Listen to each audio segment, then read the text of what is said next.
Muslimu mulungi osale osiime okole ebirungi byona ye Ramadhani yamala kuba kandi oshange walugambulama Ramadhani yamala kuba oshange abamwe twagaruka omumeze mibi eyitubire tulimu mbashaba kandi bayiga kugira nti emitwe eyitubire tulina mu kwezi kwa Ramadhani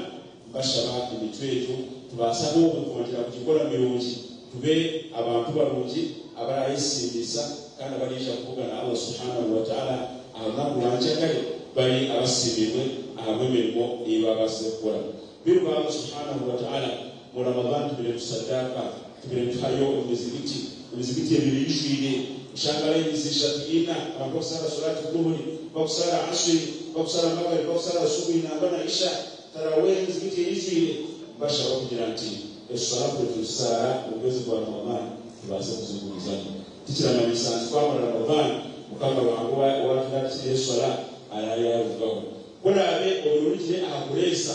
otuyolesa kokako ikikoje omusibo etalo wajimugaho nakweshengereza lwanyuma ya Ramadhan etalo ikiro kimwe kolabe olulu kunyamalwa abantu basaba kunyamalwa kolabe olulu kunyamalwa azuramanya ngo Muslimu obulungalukiro habara Ramadhan nakweshengereza galukire ukimwe kugira nti obase kweya ozovuga na mukama Ruhanga wawe abeshonga nti tiine oyine assurance tiine oramanya tiine oyine tayiteko yokumanya ati obone mubejesi nchayi ngo myaka 5 nchayi myaka 2 nchayi yo izuba liko ekitiro kuchimanya so wabo takuchimanya twanchimanyisa nti obase kuma weterekanise wetekwire kuvuga na mukama Ruhanga azo muvugane kibonere munoga kujya mukama Ruhanga kuvugana umugane uyine ebintu birungi iwakoze iyo uza kumwajuri wabo yine ibintu bibi shaba munoga mukama Ruhanga byanda kusasire kandi obase gukora tauba mwetisize eshubiza abajana kukusasira obase kuba umuntu gusya nibwo twabwo mu kisibo tauba zitu tuzikore kwese Allah subhanahu wa ta'ala kugira nti atwikirize tubase kutereza no kongera kuta omuteka amateka geyi biba Allah subhanahu wa ta'ala izoberi na tugambira Allah subhanahu wa ta'ala mu Qur'an a'udhu billahi minash shaitanir rajim atujilati wa tukmilu al-iddata wa tukabbiru Allah ala ma hadakum wa la'allakum tashkurun onapo bamara kurangira kwezi kwa Ramadhan kwawa kwa kwezi kwa Shawwal Allah subhanahu wa ta'ala akafiteka yatujilati wa tukmilu al-iddata ebyo tusire birali na mwenda tusire ro makumyasha twasire ro abena mwenda okwezi takayeje turafyaine yo possibility yo kwasa ko ro kwa makumyasha konga okwezi kwali bikanza tunesa Ramadhani yapachi Ramadhani ya bayao so tuizuze al-idda ndio abena mwenda nige biro makumyasha kitwiro Ramadhani yo yasha na chimwe na wasitwiro Ramadhani yo yale na munana ejoteyi so either tusiba na mwenda niga makumyasha Allah tulajira tuwatukuru al-idda wa tukabbiru Allah ala ma hadakum kandi bamara tugambira mushawwal ya Rebeka kufa amalisibe izo kumazo kwa nyumazo obe twasatani bakira takbirat twasatani bamara tugambira tukwezi kwa Rebeka asalatu maghribi fatandika takbirati Allahu akbar Allahu akbar Allahu akbar la ilaha illa Allah Allahu akbar Allahu akbar wa lillahi alhamd azirigambira tubigumize tiyo kugambira hano muzikiti honga tiyo kugambira lero honga okana wawe n'ukugarukayo omaka gawe oyo motoka yawe takbire zibaze kumizamu twamara kusala salati dhuhuri takbire zibaze kumizamu twamara kusala salati al-asri au kandi nihoza akomi abo kuba eswala ya maghrib turatwataha ubundi nako omugale yitu eyo Islam so that bilatezo zibeho omizikiti zibeho omakaki yitu zibeho omhanda zibeho omutaifu kutora na buli hamwe buli Islam kigambo kye hamwe kwawe abo kwa niteka kubwa Allah subhanahu wa ta'ala tukabbiru Allah ala ma hadakum twasukira takbirati twasukira kama Ruhanga ala ma hadakum abuzunde kiyawa twamaze kwezi kwa Ramadhan bamwe nangwa tubire tusaba mu kwezi kwa Ramadhani twabara uko bamaze gusiba bazoshanga bamwe eshala bazo ubwabo konga eshala zo yo kusara mu Ramadhani nizo ziyegire zikusigaraho uzoshimira kugeza ko ukusara na banyuma ya Ramadhani biru Allah subhanahu wa ta'ala kusara hizi ziri umuzigiti konga kamaza kuyaha na izo zaza kuchendera onaku wa injo mwingine bamwe tutuleka kusala salatu subhi na kune mbasa pamoja asuko ikutaji sala abo kujambo naku wa idi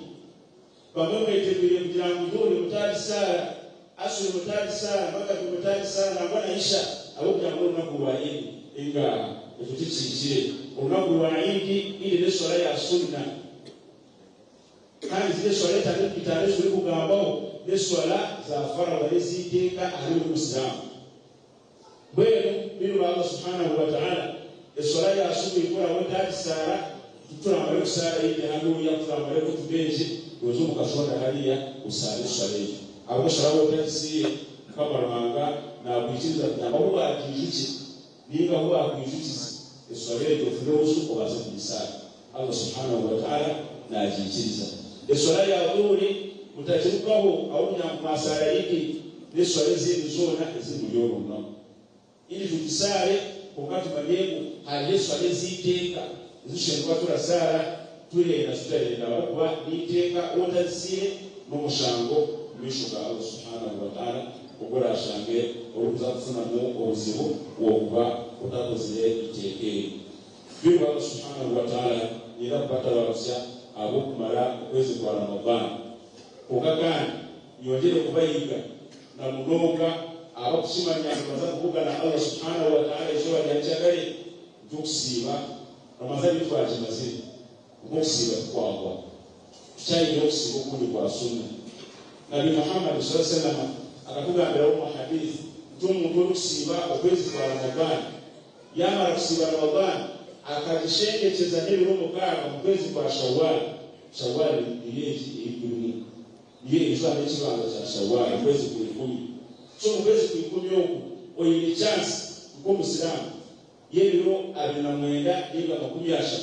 kwasa kusalira mu kwasa kukusira mu ebisimu mukaka yabo sima mande rwakana yabo siba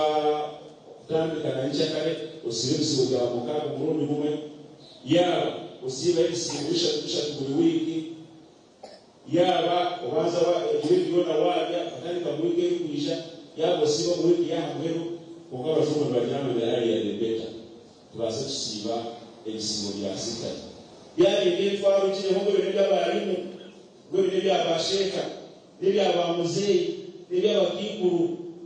tufike bijana y'abazei tabi bangojana y'abakikuru tabi hojana bujire abasheka ejana twena tugenda abasheka abazei abakikuru abasikasi na buli omuwendo mbashaba biru Allah subhanahu wa ta'ala kandi bezusa tusubiryo tubase kubikora ahabwachi cy'umuntu okusiba shaka Ramadhan akanjiraho ebisibo mukaga mu kwezi kwa Shawwal ukama rwangana murango wasiba mwanga gwe twebejana n'utakwenda abaruke kuwasiba umwaka twena twende pera twende bimuji twenda tubali tangu bashaba nti sunne twase kujita omukora tusibisi omukaga mu kwezi kwa Shawwal then kama tusibisi omukaga tuwaje kusharaho kama ruhanga okuyiziriza ibada yitu ejo eyokusiba biri subhanahu wa ta'ala ekyakabiri bashaba kujantu runako kushemerwa konka kushemerwe mu buryo obuli halal jabe ekintu kushwazana kandi buli omushanga washanga abanaku wa Eid oli Muhammad oli Abdallah oli Qasim oli Ibrahim muka yawe obuzire bukuleteza marwa abo kujangire banyani bakatali basalamu suruna bwo kusherwa nabo bije okujangwa kunda marwa ngoyo ni mujeba bije kusherwa inga kusherwa mu bintu bile halal gura ebyo kumanyango yoboza kulyaho tubase kushemererwa mu byo kumuri kirizibwa olunaku kwigura emiryango yitu keta abatali bitu keta abanywanyi bitu tukabasa kujya nabo tukabasa kushemererwa nabo ayo olunaku abo kuba n'ekintu kyambo bulonga aha musiramu oli hano nangwa n'umusiyoni so mureke twikirize tubase kukora okungora okushaguzo tukore tukugendera amateeka g'obusiramu tikirungi kugira nti tukozi aza twambala kwoza tusange twaya mu kumwita tube tuli mu kwega ukwezi kwa Ramadhani tukora ekintu kyona tukugira ngu tubase kutereeza obu twamaze kutereeza tushobora mukama Ruhanga yikirize nati tuwana but two tutakola sawo kandi enshoro tutakola sehemu tubanze tugumize gukora ebirungi kugira ngo tushabire mukama Ruhanga noshoboze okukasimira mu Ramadhani mukama Ruhanga azitusasira ekyakasatu n'eshonga y'okujwara dressing ukabire kuli omushomo muhango mulongo buleetaaga obwire bulingwa kwonka nk'abasiraamu tukimanye tukiina amateeka agarategeka ebijwaro ebi turajwara Rasul Muhammad sallallahu alaihi wasallam tiine kiyasigira mu kweteesa obusiraamu aketeesa obusiraamu yalikala okweteesa okutulataha mu toilet ekyo obusiraamu kyeteesa yalikala okweteesa okwosherera kulya yalikala okweteesa okwosherera okutambula kw'obusiraamu olukubawusinga inga ekisukiro hakiye kacye munono obwire obwingi twena kumala hansa so Allah subhanahu wa ta'ala ensonga y'emijwalire tubasiraamu bonka n'abanyayuganda boona ninga obundi okwenda kuleba ensi yoona emijwalire yahindukire twarugaha mulamu abakyala erigyera twine za shariyati ez'abakyala bali kujwara bonka ekigambo shariyati amakulu gati twagahindwire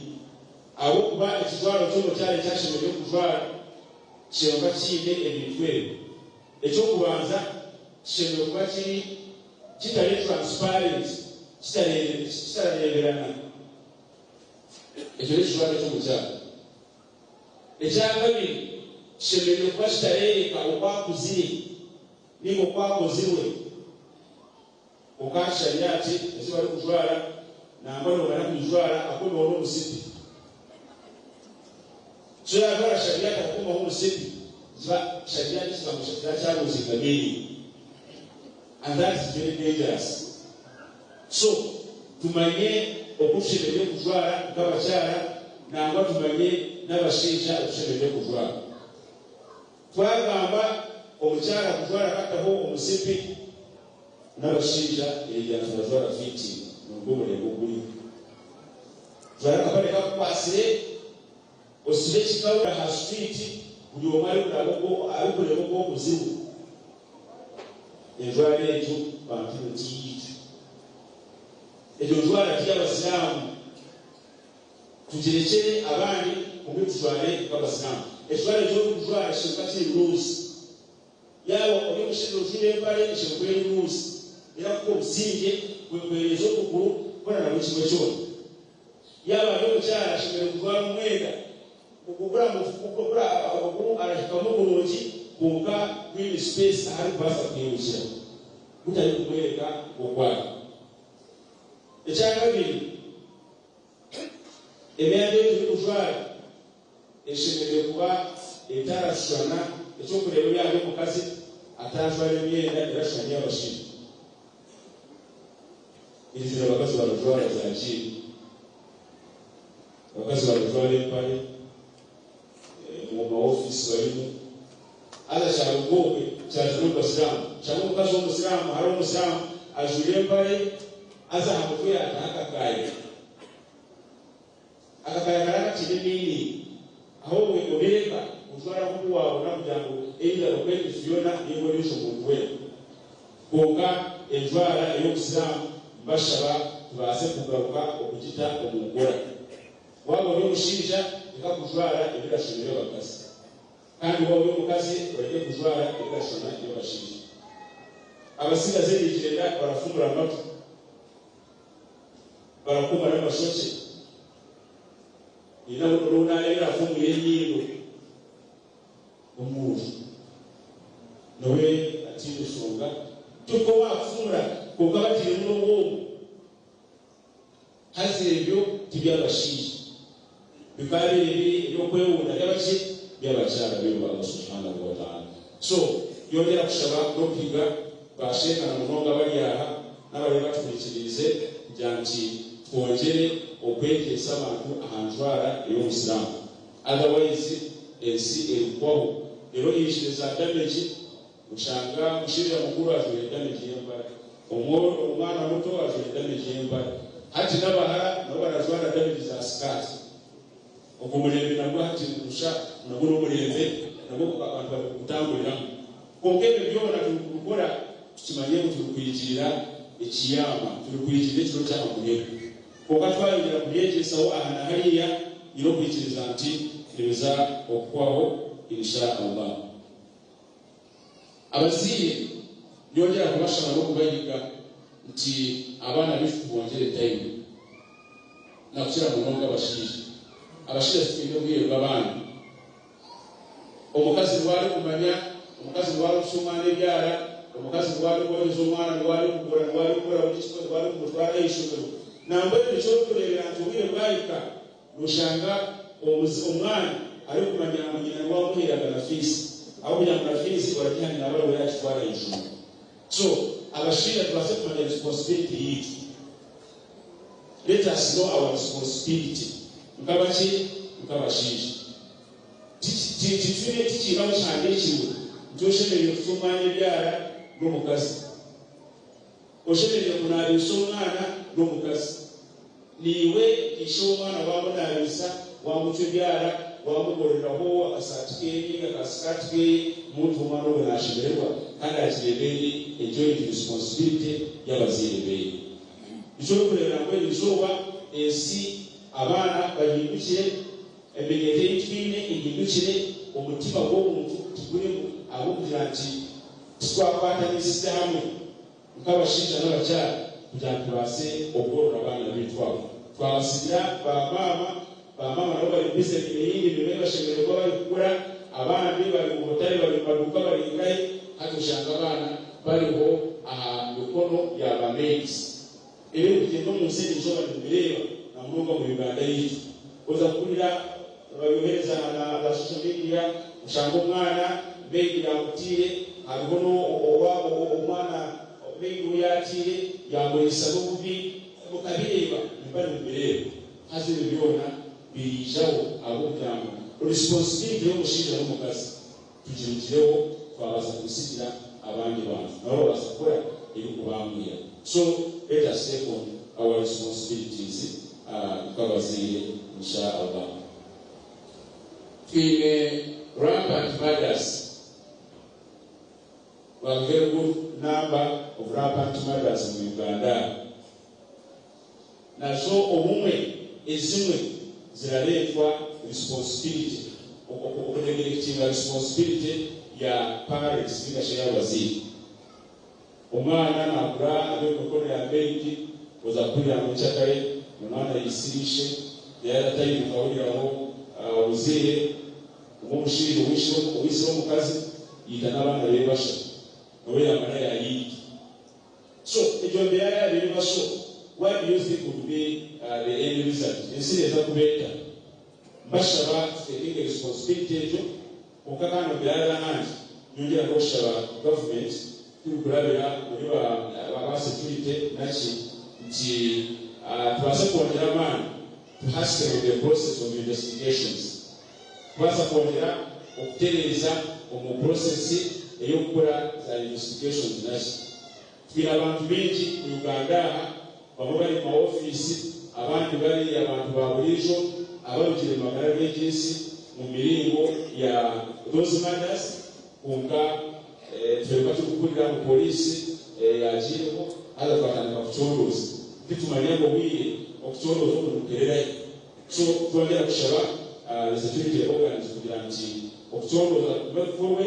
kandi kitira abantu abaasa kwongera kumanya ekyalo kye omukutongoza biirinda era kugendera birwaba subhanahu wa ta'ala tukugamba ahansobola ya politics twine trend ya politics ekiresire omu Uganda nabwe n'abantu bino ubwoba bwingi ahabw'akaruhuko k'2026. People think that politics is a do or die. Eyo omuntu akabulu ashemerewe kukatunga konka abone bamanya nti eira bashemerewe kukamuha kandi utakamuhirire utakamuhundire hasidokola hasidorugaho konka twongere kwijuka biruka Allah subhanahu wa ta'ala tubebembezi bena mukama lwanga tutamurugowe olubera kuba MP wa Kabale municipality mukama lwanga mukura nadala olenda kubacha maneno C5 mukama lwanga mukura nadala olenda kubacha maneno C1 mukama lwanga mukura nadala olenda kubaka sala olenda kubacha ebyo na mukama lwanga mukura kuleka ito mukama lwanga atulabiza kugira nti tubashe kwikiriza iki kiyashazeho na wakora ebyo yashaje kugira ngo lemese nanga ari washobora kuzaba mu radio office tukakibasa rogeza aho cyamazima ukako kubasa kugira ngo yikinze okore ecyo ngoku mukama lwanga yakiriye ngo wazo kintu ecyaro hanga turashingura eki mukama lwanga yakiriye kugira ngo kiso tubakakiyinga kwa kandi we abasa kwibwe bitu itwe ebiturukwe nawe ekyo bashaba politicians abayanduri nabire cyetemo cyo kwesimba n'abayesimbire n'abakiteterezo b'abarya ngo bundi nanye nawe bavero bijya bakondusive za kwesimba bashaba kugira nti tuze mu kaburu kubakaruru kataba abo kugira twawuye cyangwa nangayita nanga nangayarura nanga nangayarura abantu mungore iki ruyale twagakoreyo tugakweshanga twawuga ahakobuntu abo bafaza kuva mu yebe byona twena nusira tujya abantu twena nusira tujya mu Uganda bashaka kugira twakanisame tukore obwe okura ekuba politics ebakaruru tukazimu tukore campaign ziri peaceful tuzimare babayo kabazana y'abagambe abantu mukama lwanga we naza kubakozesa kugira ngo baze kukiriza ekyo ekiyashazemu bere subhanahu wa ta'ala. I want to thank you and congratulate you upon the successful completion of this holy month of Ramadan. Then point number 2, I want to call upon all the Muslims to observe lawful celebrations. When we are celebrating this day of Eid al-Adha, Eid al-Fitr, let us please follow the lawful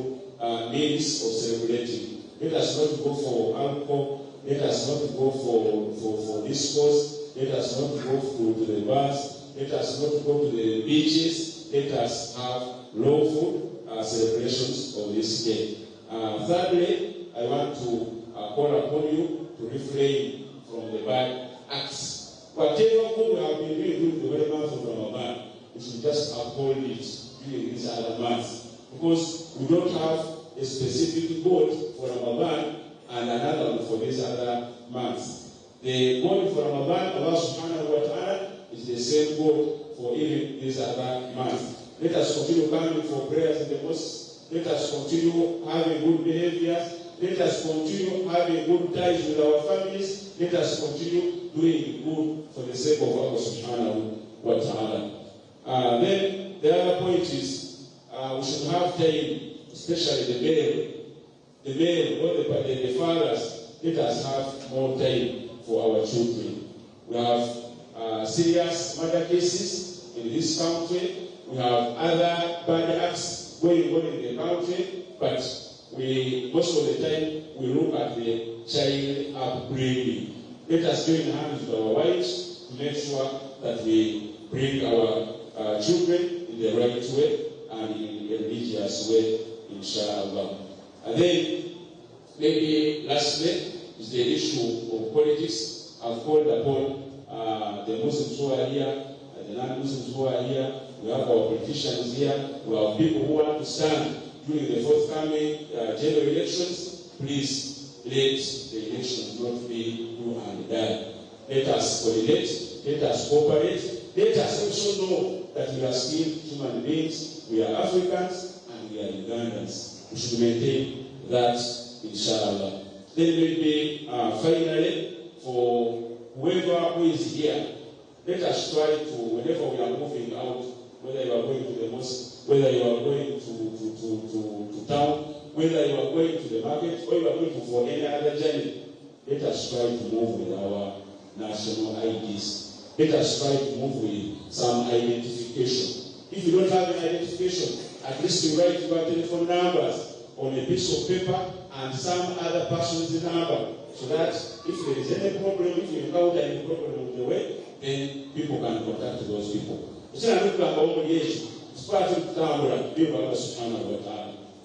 Mukahanisa national IDs kwa muzini. Ukaina basiramu batire national IDs na ngwania elikuza kuregister it has mass enrollment yo kuregister ngwana Uganda bone kandi cyane yake 10 mbasha bakutanti cyo byatandika tubase kubaye tuseyo kuregister tubase kugira endanga muntu kuba twafite kutambura no wagurukisha muzigiti bamwe cyeza ngo no kutunga accident no kubanza yakabura kugenda bwiwe uko umuntu ntabwo umuntu yari kujya muzigiti kwa mutobera mbasha bakujyana twafite kutambura aho ushobora mu yawe gira an identification kwa national ID yawe ukore mu photocopy kugira ngo wese utunga mu hano yawa ni ubundi wafentinga abantu base kwambura kumanya ati umuntu wo tembeleba social media bari kutabo ebishani y'abantu bafiri azobone kitabo kibonere mu Islam umuntu afira ya hotel shani mu bantu mwe share to other groups kugira ngo bahire kumumanya amakafiyambe umuntu bakugabwa kuka mbashaba utaba national ID tunga any other identification rondo upakura handika namba ya simu handika namba za bantu kabasha kubona abo kumanya ati case of anything umuntu kwamutera kibasa kwanga kugiranti ubundi bagire aho nakwa bantware umbantu banje base kufunga decent bariyo inshallah nebigambe yongera kumusima Allah subhanahu wa ta'ala aba onakuru uriyaka kandi mushaba Allah subhanahu wa ta'ala kugira akonjere byunji athe ubundi bwa Ramadan eyitumazire atubu ubundi bwa nakuru mushaba subhanahu wa ta'ala bumwezi bujyanye Allah subhanahu wa ta'ala kushaba umukobwe uri hano mutari aha basa kumumarira birenze bya sufisi avuye bakarabuye muri twe abandi birenze bitari na bimwe mushaba subhanahu wa ta'ala twena okumaririza ubitu bizi subhanahu wa ta'ala Allahumma salli ala sayyidina Muhammad wa ala ali sayyidina Muhammad kama sallaita ala Ibrahim wa ala ali Ibrahim wa barik ala Muhammad wa ala ali Muhammad كما باركت على إبراهيم وعلى إبراهيم في العالمين إنك حميد مجيد. اللهم أعز الإسلام والمسلمين وأذل الشرك والمشركين وانصر عبادك الموحدين برحمتك يا أرحم الراحمين. اللهم آت أنفسنا تقواها وزكها أنت خير من زكاها أنت وليها ومولاها. اللهم إنا نسألك علما نافعا ورزقا طيبا وعملا متقبلا. اللهم إنك عفو تحب العفو فاعف عنا. اللهم إنك عفو تحب العفو فاعف عنا. اللهم إنك عفو تحب العفو فاعف عنا برحمتك يا أرحم الراحمين. واعف عنا واغفر لنا وارحمنا أنت مولانا فانصرنا على القوم الكافرين. واعف عنا واغفر لنا وارحمنا أنت مولانا فانصرنا على القوم الكافرين. واعف عنا واغفر لنا وارحمنا أنت مولانا فانصرنا على القوم الكافرين. اللهم لا سهل إلا ما جعلته سهلا وأنت تجعل الحزن إذا شئت سهلا. اللهم سهل لنا مما نريد ونجنا مما نخاف بفضلك يا لطيف إنك على كل شيء قدير. سبحان ربك رب العزة عما يصفون وسلام على المرسلين والحمد لله رب العالمين. والسلام عليكم ورحمة الله وبركاته. وعليكم السلام.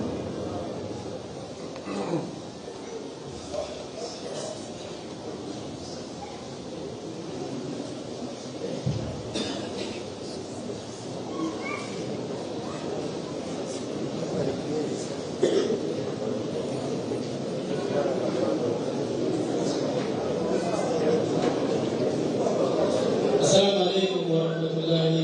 wabarakatuh. Yashangeje abikirize na Reverend Haji David Yarukiye base Nehinda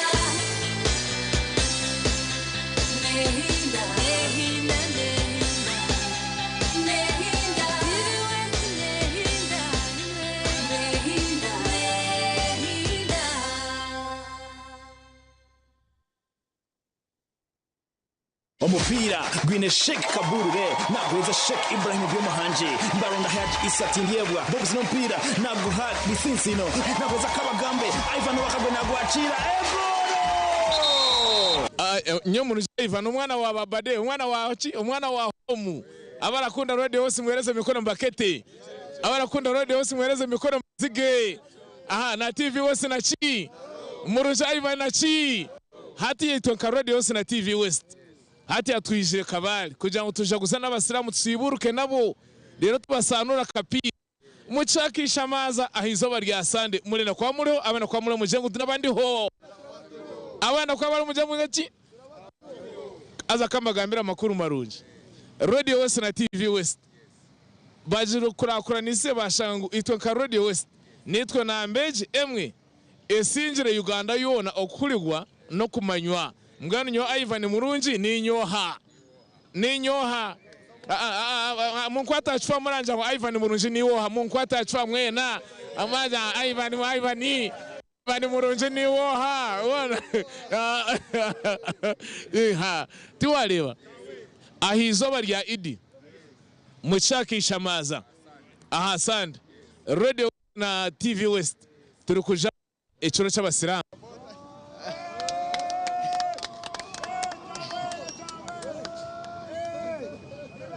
Umupira ugo nigwija kubaguri ya Sheikh Amaza echa Kabare ahagato mutawini ahizoba rya Idi kandi nigwija kwereka butunu ahambeho za TV West obwe turi kurusya no kushemererwa bagenzi beitu okuruga omukisibo Murunja Ivan umwana wanya ntaranta yimwale banu mwajireba bisinsino ari kwali mucisha azali ari nakuraba mu namba mushanju Kabagame masaticha ali tayari rero kurugobwe mpo bakace ibona inama mpango bari hawo abona bari ho umupira ugo nigwija kubaguri ya Sheikh Amaza echa Kabare ahagato mutawini ahizoba rya Idi kandi nigwija kwereka butunu ahambeho za TV West obwe turi kurusya no kushemererwa bagenzi beitu okuruga omukisibo umupira gwine Sheikh Kaburure nagweza Sheikh Ibrahim Byomahanje Baronda Haji Isa Tindiebwa Bobs no mpira naguha Bisinsino nagweza Kabagambe Ivan Wakagwe nagwachira ba general na ba gentlemen bana opolopoza nyewe mulande bakana yeshongo ryo mwana muto wachiduru isonga zati kaza kwa ndi muto omwe yanduka tuli babiri nagumana indize ndinyenka kwaje na mpala ngutengene no mwana imiride kula kuna naija kwama bashija bambuza ngungenu shikandi kuwa hamangenu kutula kwenda ngwe chakabale wanyumure gaha turanywa turabera besti turahaga chakuririra mu lindoka alo wambuziro kale kamulonda yabura na mulonda embungu za muja banyani banje bona bakaribwe mbeba kanyi n'abanywani n'abakunda ba mushushu baribwe mbeba munywani wanje ncharondaga kwikana hali atikachiteraga ngobuna birenge witu kabani na mukaka yansigaho na sigara ninyenka sigara na mushokuru nawe yansigaho kasiga mbere mwana wa street vera street nati nchala street ndira street ndo wa street baranyiruka ngondi kweli street bagambire bona bije balebe chaisha butiya chikija hatiya konka kwiya kale chikabachijire chitakijire iwe chari kunda nikukunda oije tutunde amwe tujya butunda tuze chantonde tujonde tutonde tugentura tuture ndijukaba umurasa to wakabi umurasa no wakabi TV West kwatanise na Radio West twijire Kabale kugira ngo ahacura cha Idi tusiburuke n'abasilamu so abasilamu bona twenda kubugana mushakisha amaza twino mupira akasameme hagati y'abasilamu niyo wena utari musilamu wara kacenga ije twatanise umushakisha amazi Kabale Stadium Murunja Ivan ndyabanyeberireho staff yona ya Radio West na TV West yona na kweli tayari waenda kureba Sister Charity yona kureba sinsi no Kabagambe bona team yona kweli ya hampa buterevu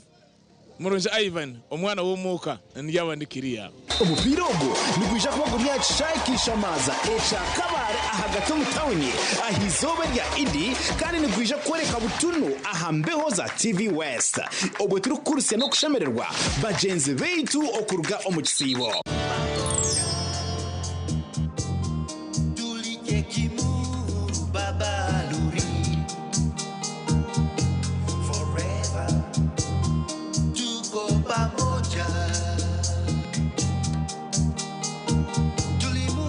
Ankole as a kingdom came about in 1901. Ankole is a colonial fabrication. And all these so small kingdoms were counties of the original Itara. Ruhinda, Ruanjunaki, The son of Wamara Rhanja Jojo Rwabwera, who was a Mchwezi. There are times when we were the same people and genetically we are even. Pamoja we are one. Omupira gwine Sheikh Kaburure na gweza Sheikh Ibrahim Byomuhanji ndaronda Haji Isa Tindiebwa Bobs no mpira na guhad Bisinsino na gweza Kabagambe Ivan wakagwe na gwachira ndo muchiga urwo muchiga wankaye wakabale akapira mukete kacekira muta ketegure turenda kubatera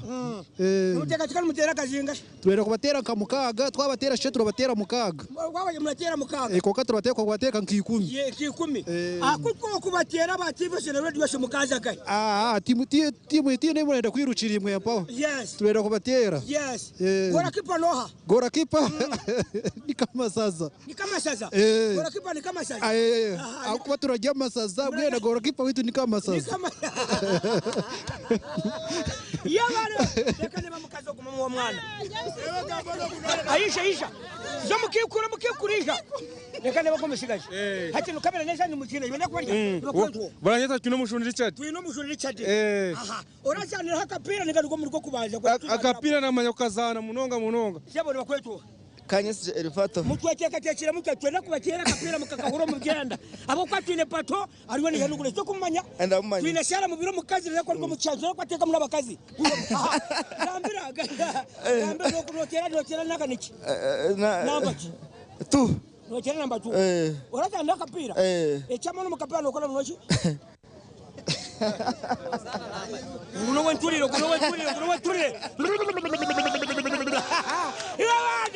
Iwabana ngano turiko muri kabare bashakigaze aho nyina rwebwa katare abaciga baryaha bari bemondi abari biribwa abari byose bwokize baryaha bari bo betetere bekijamba no bwoki no bamanya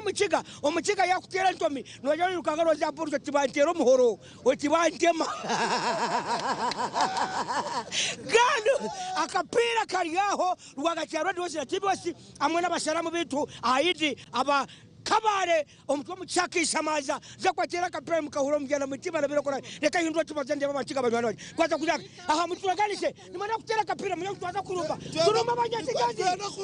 turumba nakiri turumba hagama aya mukazi ija mukazi umupira ubwo nigwija kubago myashakisha amaza echa kabare ahagati mu tawuni ahizobe rya Idi kandi nigwija kwereka butuno ahambeho za TV West ubwo turi kurusya no kushemererwa bagenzi beitu okuruga omukisibo. In the dance of shadows and light lies the heart of Uganda's resilience amidst the challenges of the night, where innovation meets necessity and education refuses to be dimmed, where connection thrives in the absence of power. Embrace the power of the sun with StarTime's solar range of solutions.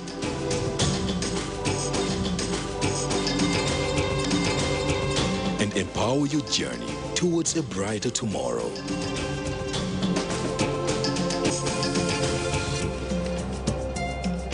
StarTime Solar. Power your life. umupira gwine Sheikh Kaburure nagweza Sheikh Ibrahim Byomuhanje ndaronda Haji Isa Tindiebwa box no mpira naguha Bisinsino nagweza Kabagambe Ivan Wakagwe nagwachira egoro. Amazina niraka Sheikh Kasim Kamugisha, member executive Uganda Muslim Supreme Council. Ndenda kweta abantu mwena okuruga muri Ankole Kigezi. Abasilamu n'abatali basilamu hamupira oguraze kuba guri hagati ya Radio West, TV West bari kuzana hamwe n'abasilamu bitu muri Kigezi, Kabale district omukishaha cha Kishamaza echa Kabale main stadium. Idi mpango erigaberi hamuzigiti gwa Kirijime habwo kubenyama ezesherekere mu muceri ziraze kuba ziriho mu bwinji twamara kurgezo nyama zesherekere mu muceri mwije muhagire umupira go kubanza hagati y'abasilamu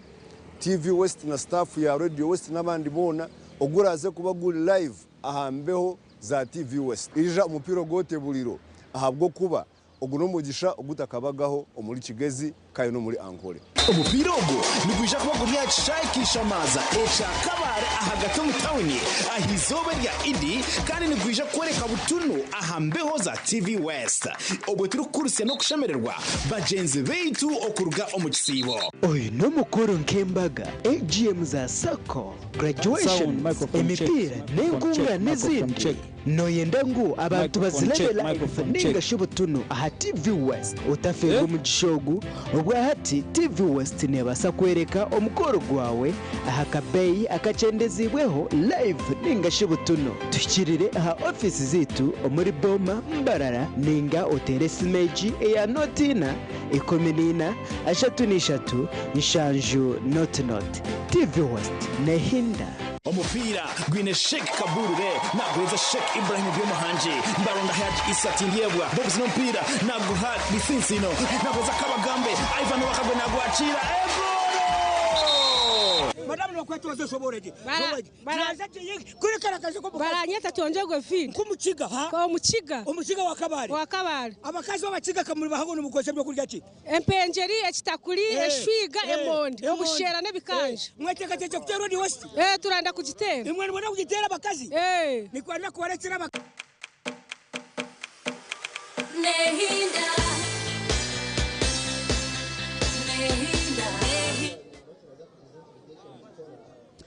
Allahu akbar Allahu akbar Allahu akbar Allahu akbar Allahu akbar Allahu akbar La ilaha illallah Allahu akbar Allahu akbar walillahil hamd. Assalamu alaikum wa rahmatullahi wa barakatuh. Twakwakira kubo kiri a TV West kandi toyongera kusima kubo kiri ni cyo kurwa twatandikira mpaka na hati turi cyongera kusima webare aho kuba no kitureba kiri aha umwanya kuba kweta aha Kirijime kandi turi amuzigiti mukuru omuri Kabare district ya Supreme Uganda Muslim Supreme Council hamboga nkuru y'obusiramu omuri Kabare tukine abasiramu bingi munonga kandi bo twahiza kusara Idi turi Idi rifitiri cyongera misho kuba ntukereza cyongera misho kuba kiriniwe nsima Allah subhanahu wa ta'ala ayatubasa kuba ntumarire sibo kitu kandi tukayongerayo kuba tugenda omisho na nebindi bintu kandi tuyongera kumushaba ayikirize kusiba kwitu tongera no kumusaba ayikirize ibadati zitu zona zitukozira mu kusiba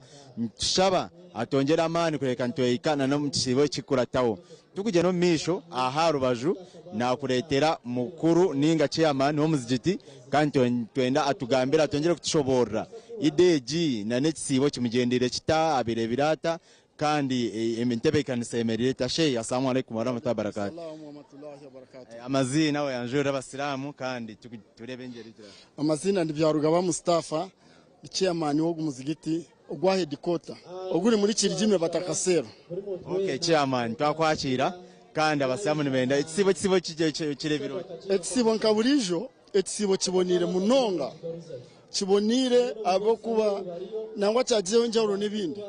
habo kwetisibe chimpaha tutandikire twina abantu bingi abaye barasibukira hanoya insha Allah tubiye turije.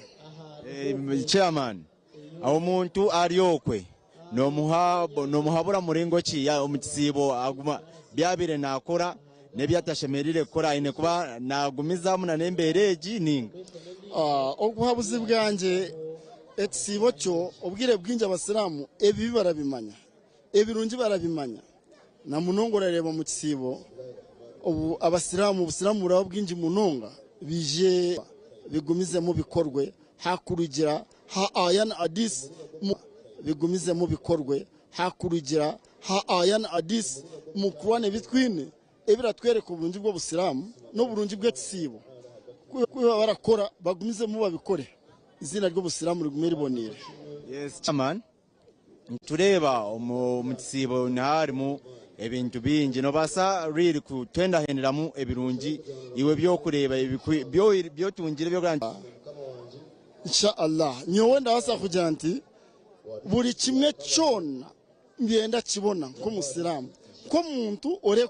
orekozesa azara ngo shahe zuwa kozesa kuza kusala okamayira muzikito uri mukwega uri hadawa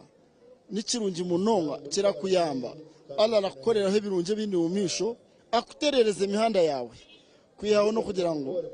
mu birunje birakirayo na munonga ondijo muntu we dini ya hero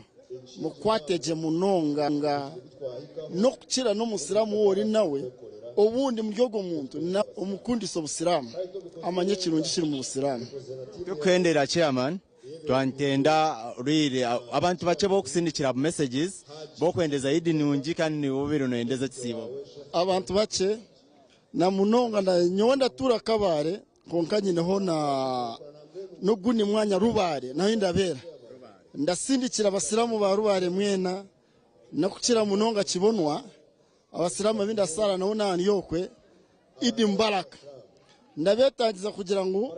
idi mugirabe muje abasilamu bona bari rubare n'abasilamu bari kabare n'abandi bantu mwena abarandeba ndi ha TV West mwena idi mbaraka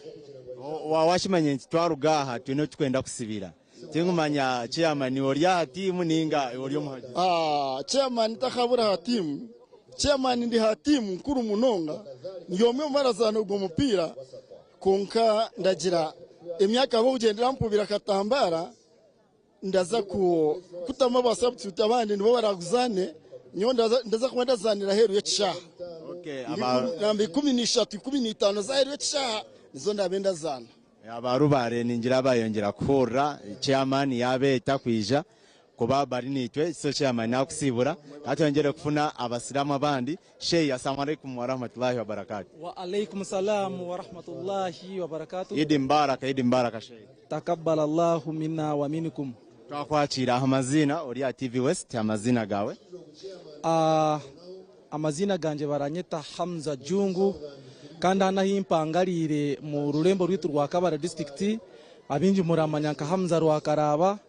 abwo kusinga yo kutera munonga masima ama radio nanguna na Radio West ndachaga futera yo shana TV West yo ni ntakatanche futeraho mwena na UBC nezindi radio za Kabare hanu ya radio yonera ikakabare ndatera yesimu bana Musa webare kusiba kandi amuza ekisibo okikwasiraho taninga kikugendera kita alhamdulillah ekisibo cyatambwireje oramanya mwamu aboja ngo turatumanyiriro kuriya hate ekisibo cyo kubanza ne cya kabiri kirakwata mohonge bo kugira ngo ndawuro wagiteka mwe nta kintu cye twireta manyiriro ekoka cyo kubanza kukiramara kurabaho nane cya kabiri hato osotoringa hata hasigaro simbuka so ekisibo amazima ugaringa umuntu waba rukusiba bagamba ekisibo kitandikiye bato mwezi gwa Ramadan gwamara kuteza ko dukije bakagamba urabasa kurebera 30 haba hare gwaba nkomwaka konka alhamdulillah watanga batukusiba kiranguha atinamanyo nabentarenda guciwe no kuwa nampuriwe nanuligwe ibintu birije umuntu arakubasa nakuri batakahingura karabo konka hati right now uraze kushanga abantu abamwe yaba already atasibire atandike kozese bigambo bibi nanguno mwoshange yatera n'umuntu koka nka atinkeriza kutubayiti ibatusomesaho ya idi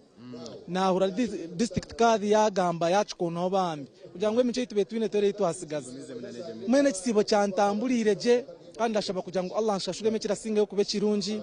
kandi ndashaba abantu bona bakisibe n'abantu abari hano bona tweshange mujana twena tushange turyo munju erikwera Allah yatebekanisize aha kiro cyemperu okugira mbe mirimo yite base kubarwa kandi tushange turyo muri ababarungi then nyowe ndio mukiga yes kandi tata Kinzara arazagwa Nyanja icyaro baraketa Mutaga kandi akargo magara genseja karyo mu Kristo bakaba baramweta Purnari Muguji so okutwarizana hamwe no kugira nti ruhanga muheze cyumuro kirungi kandi abazire banje Kinzaro ndijo mama hamwe n'aba brothers banje abindaruga hamwe mu nda ya mama bari muri Shema district yes ecyaro baraketa Kaneke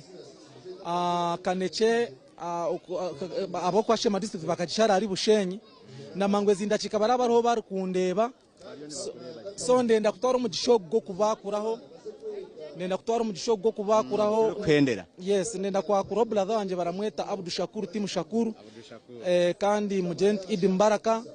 kandi nyakuroho mama Kinzara baramweta Mpumwiremebo aryo muri kane cyaho no hahangariza amagarageye aro brother wanje baramweta Alex Champion arakora muri Nyihangaho ni makanika naho natwara umucogo kumwakuro then mpendere ndukugira nti abanyakabare mwena Kabare district hamwe na Western bantu bamukama mwe tukunde TV West tukunde Radio West ezi ni TV yitu yo muka eji ni Radio West ni yitu yo muka omwago kugira mbu otuninge TV eyahande tari TV West oraza kufegwa bingi so tukunde TV twekunde twemanye mbwene twekunde riyari okugira mbu ora kwate TV wakwata TV West ezinda chikuru kureba abantu barigamba ururimi rwawe tarambyoza kutere nsibo mangu tuwampurira yo wawe raina inazwanza Mungu akaganda ningachi ko katindi kuruzwanguro mu nganda kwe no kugira mbu ejini TV yitu ya West twine kujikunda ahasigara njirenti assalamu alaykum wa rahmatullahi wa barakatuh alaykum assalam wa rahmatullahi wa barakatuh Shey twakwakira nenye nakira webare kubanitwe mwebare nimwe Idi Mbaraka takabbalallahu minna wa minkum Shey naam twakwakira rya TV West oyanjura abantu amazina ganje baranyeta Uthman binje baramanka Amana Maniga ekigakwe mbachori Uthman abo baramanka Amana Maniga aza kibiro kushanga ngunanye ndi shehe kuruga Jinja Markaz yebare kusiba kandi Idi Mbaraka alhamdulillah webare kusima takabbalallahu minna minkuni webare kusiba kandi narebori smart munonga so abarebya abaryokwe nebenda kumanya ekisibo real chikutambulire kita niwe neoreba chikwindwire kita chikusigire mu mbera cyabo kuba Ramadhani yagenda teraho tokeje mpaka omako gurukurataho so iwe no chikoraho tana suru kufunza ekisibo real chigenzireje kandi ekinchigobiremo kushanga ngo naye ijukize ekindi nkana bigora shanga sometimes turirukansi munonga oyebwenti oyine no kora akhira nushora ratwa turi kushoba turashabe dum urashabele duera jiranti labana atina fi dunya hasanata wa fil akhirati hasana wa qina adhaban oshabero angensi akuhena na muheru ade sibe chinyambiro nko muntu spiritual mudini basire kushwa kwijuka nti ndeke kwirukansi munonga nyetire mutochi ko muntu nabasa kugaruka dini yanje nabasa kusiba kandi nsibireje of which being honest nyenkubero w'amazima cyawa ncyenda ngo kigumizemo kandi ndi kushaba munonga kandi namanya ntiti ndi kukishaba ndenda nchikorerere Allah yankwasizeho kugira nte kisibo ngumizemo wade cyahwa ngumizemo nda practicinga emico yinanyine adabe zinanyine na discipline zinanyine mu kisibo nzigumizemo ki mu buramu bwanje bwa burijo Nama ya Shey webare munonga kubanti real osibire kisibo kachendera kandi no kureka nchakwiriza hina mukama wawe so noha buhabuziki ariyo no mantwi icyo kisibo ekitwine mabakuru arusaz nibweze kwimuka no bahaburo obuhabuzi obwinda bahabura korora mango rikubiya abantu ngo wayanga kusibaho kugira ngo utorenda kusiba uri kwe kwa sarusazi no baza kubiyo umuntu kongaruhanga otokagira ki tokamubiya so etsibo no mujenyi ati ngece cyo gumwaka tikenda kushaka kugaruka turaze kurinda cyo mwaka gurije iyo toramanya aho shuwa yunte no mwaka gura ikoraze kugwisaho so tyashemire kuba excuse obutwire otwiroti na rusaze sibo cyayika wagira rusaze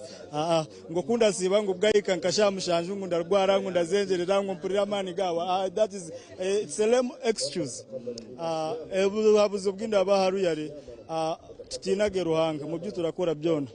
ariko sometimes inanye mu kisibona ndaza ngo kuba ndikora ngecintu shange nyijuke ngo nsibire kandi nyijuke ngo ndikuza kubiha nyetera mutima na abihire ntagambira umuntu tinana kubihire mpikendijuka kwesta gafurudo obusiramu baratujanti wakore kibi marayika rahandike bibi erarinda 6 hours cyane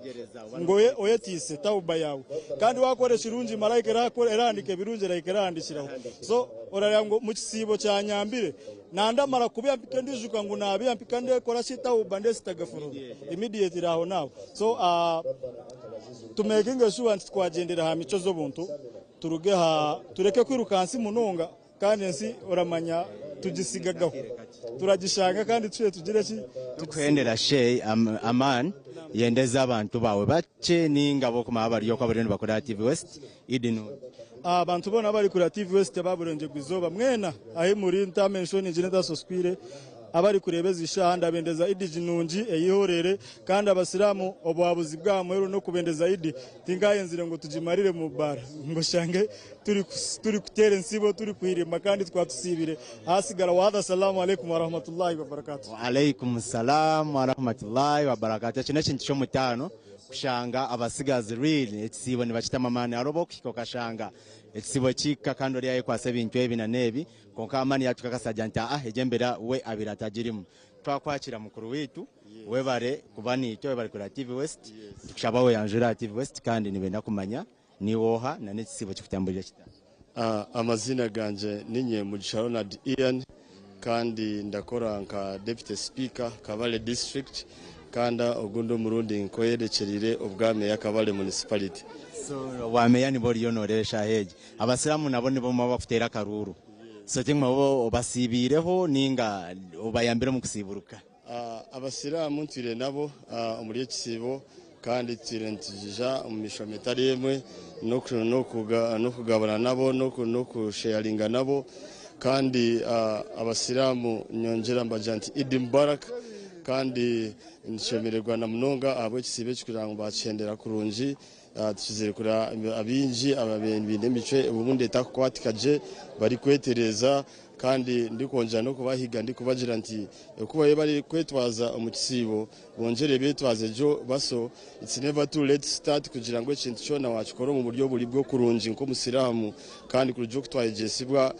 erizoba twareba ngo umusiramu ayine kwetwaza je mu mitwarize umijwarire mu migambire kandi no mukoragana n'abantu abatari bedini yeye kandi ninjira ntecho nikiza kutuyamba nko kuturi kura twino muramagwa NRM gwa Synod sectarianism nareba tushomira turi abantu binji bamwe abatari n'abasiramu cyarebe kagiye kintu cyo kwereka okwatanisa no kuba no bumwe kushanga turakwatanisa nk'abantu bamwe kandi no kutunguka hamwe tukaha respect enyikiriza zitu waburi yo musiramu kakunde dini yawe waburi yo yindi dini ni okajikunda kandi twinkitwe nk'abazinde dini twija kuba n'abasiramu nkishemeza munonga yiro kugira ngo nziza kurya gituriye inyama n'imiceri konka ntunjana no kushemererwa nimwe kandi nshemererwa tukubagira nti mwongere mugume mukunde dini yanyu. Ronald ngako kwendo bwa meya nshaba oyete abantu bakabare bona boko batwarugaha cyo ntuza atshayi umudashika nkemwe yonka. Yes. Nyaboneka mwishe tuzachayi tuze kuzana vision group abasiramu abakabare reka tuze kutera aba vision group aba TV West nitumaye inamani onka turerede nk'abasiramu bakabare nitokubereka ho touch kare we Ronald babare kwana n'abasiramu batayibito kandi yongera kusima tukuje no misho twine Shey Assalamu alaikum wa rahmatullahi wa barakatuh. Wa alaikum assalam. Twakwakira Shey Eid Mubarak. Taqabbal Allah minna minkum. Shey webare kusiba kandi kitabarusa kuhika aidi twanteno gambe okache real ideji omuntu ashemere kuba najijaguza takani ni makuru chagajirimu ware wano comparing mu hadithi zinakurana njere kujigamba abara munonga ideji mpaha ni idi yitura celebrating twamara ekisibo nko kuchira amanywa buri omwe kandi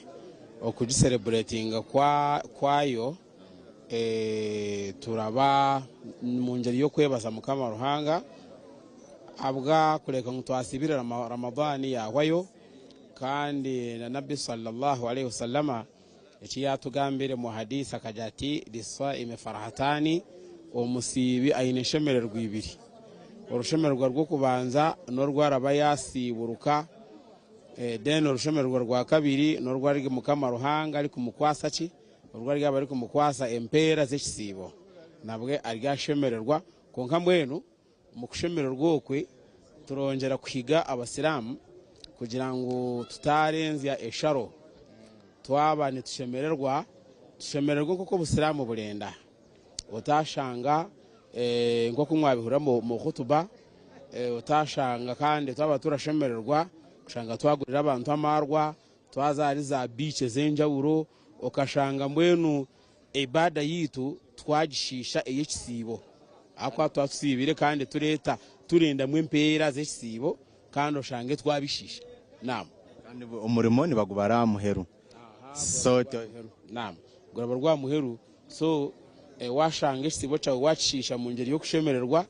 n'ekintu sitabonire so tushemererwe kuko busilamu buratwetagaho okushemererwa mu ngeri eri halal yawade wayita batari basilamu bagulire za soda obatikira makoko na twarazende bashemererwa kuko busilamu burenda yes so no ichirizwa kweta buri omwe wo kuhura no yenda ico nchichirizwa mu dini ya then twantishabashe otugambere okache nomaya kutukweza kusiba arihebire bikweyongeraho omukutuba bakigambaho kokanoza kushangoriya yagira nta ebyo ne byabaharimu ebyo ne byabari abakuzire munonga shecho no kigambaho ki kusiba ina kuza stati ne cyawe ne kiteka ninga kiri wajibu okusiba sitati ne kintu kiri sunna konka kandi kibonire muno akwa nabi Muhammad sallallahu alaihi wasallam kuyagara kigambaho akadati man sama ramadan umuntu rasibo kwezi kwa ramadan akakweza thumma atba'ahu sittu min shawwal yamara akakura sebiro mukaga kana kasiyamu dahari arabali nko wasibo mwaka gwena mwene hati omuntu wasiba ebisibo 30 ninga 29 nko kucabire deni waheza otakura se ebiro mukaga kugira ngo Allah kubari nko wasibo mwaka gwena ndareba mbwenu shintu cyetabo sabonire so turahiga abantu kugira ngo ebyo biro mukaga tubisibe kugira ngo obu twashaziremo kugira ngo reka tugumesereza kwezi kwena kandi mukaga bitagira ki bitatulema konka mbwenu omuntu wena owali bekire ngo yasiba akasiba byo biro mukaga likirizibwa okubisibiraho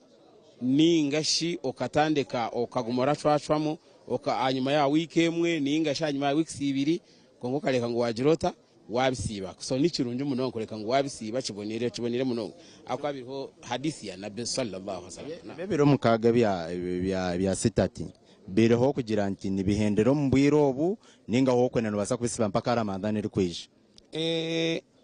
omuntu wisire mbesibo ninge bisibo kirikirizebwa kubyihura mu kisibo cona mbambe mu mwaka gwena kwa kandi sitati ino kwezi kumwe shawali yonka so wowe nenda kusiba sitati bifundize mu kwezi kumwe sitati konka kandi aho okujangora ikizigwa kusiba mwaka gwena kiri harigo gwempaho otayenda kusiba sitati owayi omwenu owalire mu Ramadan ogwempaho otayenda kusiba sitati omwaka gwena likizibwa kwa kandi iwe orenda kusiba sitati chobere kiri kirungi banzo yihure wamara no kusiba ki akwana biya aragamba rajango man sama Ramadan umuntu rasiba kwezi kwa Ramadan thumma atba'ahu yamara akakura sebiro mukaga hati omwono mwe washanga wasiba sitati deni ngo wamara oyihure kiracha mesa ngo wasiba sitati tiwajikora sa okwezi ahubwo kubatoka ijuze Ramadan so mpiga ababa abihwiri abambe abarire mu Ramadan babanze wenda kusiba stati banzo yihure deno bone kusiba chi stati kandi watenda kusiba stati orikirizibwa kubyihurira mu mwaka gwena holendera. Yes, yeah. Intani serho ntogo wa stati we na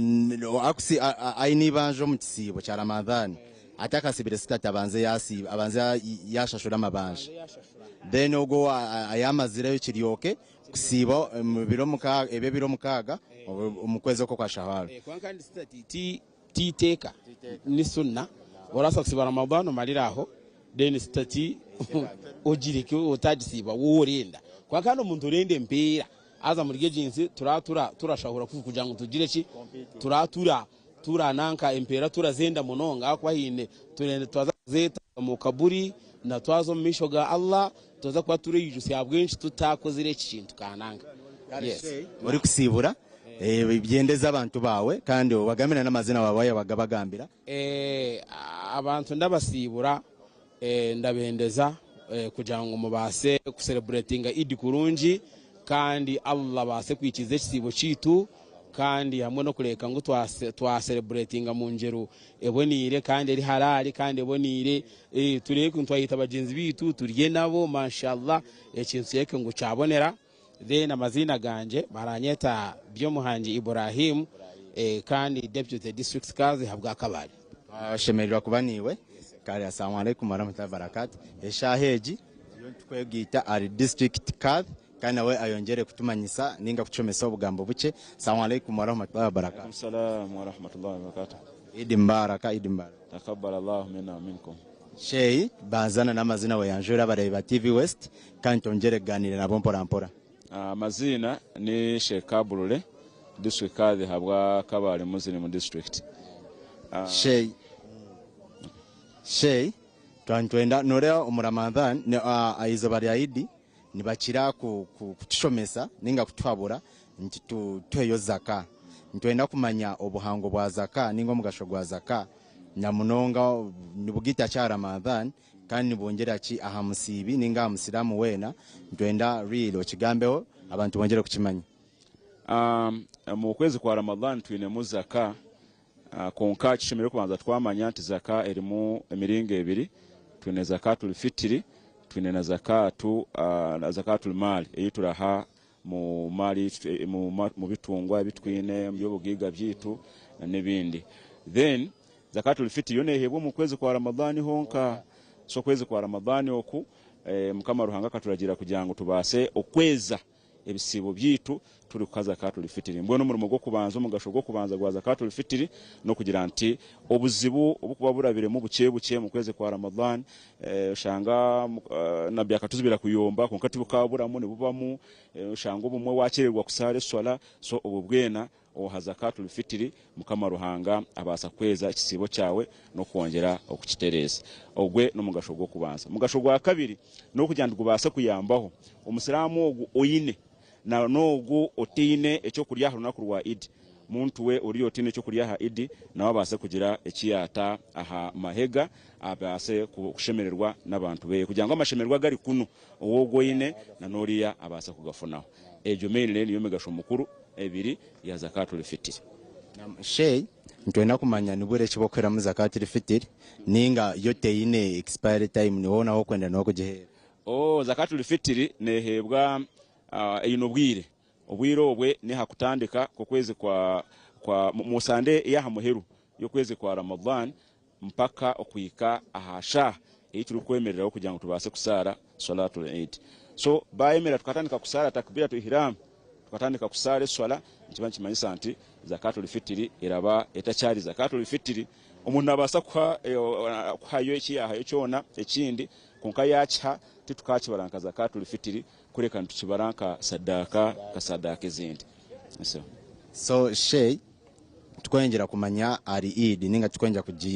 kugishomesaho twine Eid zemiringo ebiri twine Eid al-Fitr na Eid al-Adha. So omuntu aryoke nyasa ku nasobute butabitanisa inka Sheyi nobasa kumuyambo bimutanisa Eid al-Fitr na Eid al-Adha. Eid al-Adha niyo Eid nkuru etiri kusharira hebinyamishwa na yetwa Adha abo kugira ngo Adha ni kimenyetso kushara nikimanyiso okushara so ejo niyo idi eyo kushara ebinyamisho yo eraberiho mu kwezi ku 12 omumbara ey'obusiramu aha kiro ki 10 then Idul Fitr ni yeje ituriho erizoba eraba hekibanza cyo kwezi ku 10 kandi yo kwa Shawwal kiramanyisa nti okwezi oku turaturi kuruga mu kwezi kwa Ramadan turi kuza umushawwal tukushemererwa ahabo kutaha mu kwezi oku kwa Shawwal Mukama Ruhanga yatuteraho idi ejo ni Idul Fitr ifitiri kiramanyisa okusiburuka akwa tubire tusibire so hati aha fitiri cyo kimanyisa ngo twasiburuka ni yeji eyitureherezo so tukwendera twantwenda oyendeze abantu bawe idi nungi twarumo gishogu kubasa cyo kubanza kusima Mukama Ruhanga watukorera entebe kanisa katwensya nungi obumono shanke njura kuno kabare kucyera kugwa konka Mukama Ruhanga yatwensya nungi kandi abasiramu babasa kwija omubwingi so Mukama Ruhanga tumusima habwecho then secondly mbasa kusima n'abasiramu bona babasa kwija konka kandi ntebirwe n'abatari basiramu batujoyininga kugira ngo tubase kushemererwa nabo twatwine local politicians bitu twine member wa parliament so onakurwari rurungi munonga mbendeza kugira ngo tubase kushemererwa kurungi kandi tushemererwe turakuratira amateka g'obusiramu tutazambye bara tutazamuri biha tubase kwatira hamwe tujaguze orunakoru Mukama Ruhanga abase kutuhamu oburungi nsima management ya TV West ebigambo mbaso butagira behangu ebintu kubasa kugamba kugira ngo mushemererwe kunka shinitwe baha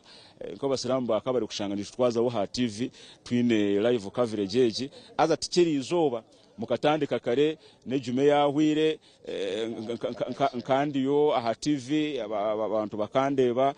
nerizoba mpaho coverage eriho kandi mucyari kugumizamo mpaka ha mupira nambwenu nyongera kwiga no kushaba buri yo mubweno uje kusara idi nabatije kandi hashayo umupira mu kishaha tube yo mu bwingi rero turebe okuturafukane n'aba TV West kandi nyina masukonde tuza kubatera ubugoro burungi tubasinge konka it is a friendly match ebira ruge mbyona tuza kubyikiriza Mukama Ruhanga tumushaba abahe ebirungi abaho umugisha kandi ayongere okutugita hamwe nk'abanya Uganda mwebane munonga amazina nasigarandishe kabulule district kadhi ahabwa kabale muzire mu district mwebane barakallahu fikum mu district kadhi kandi twongera kubasima mwena twongera kusima buri murebi wa TV West Hall kandi tubahiga kuba mu kirobo kuba program zona tusizino kuna namakuru ntugashomero oku twaruga ntugumiza machi tukaba promisinga kuboreka butunu program zona na sigarandi Kasimo Ruhimbazo muhereza wawe akamera na Nehoref producer na Neho David hamwe na Bridget umukontrol mu Nelson assalamu alaikum wa rahmatullahi ta'ala wa barakatuh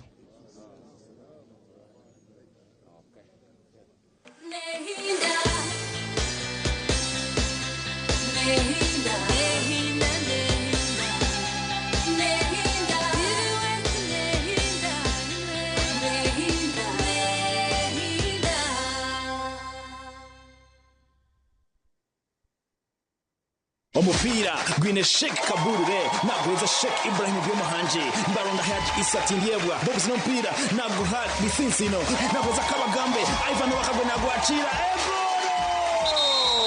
mwabura umupira gwatererire nego mupira ogo kubanza kushanga gura kolerwa Kabale live ha TV nego mupira go kubanza Radio West na TV West kushanga barakore Kivuru Kabale kiri live ebi turikora hati byona birigira ki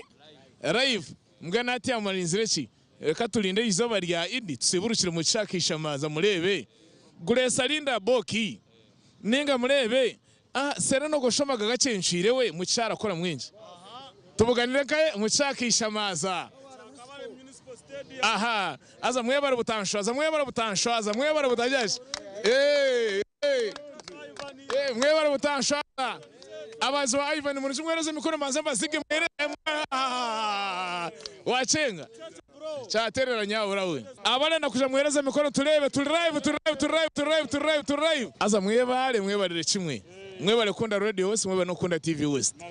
Ivan muri mwana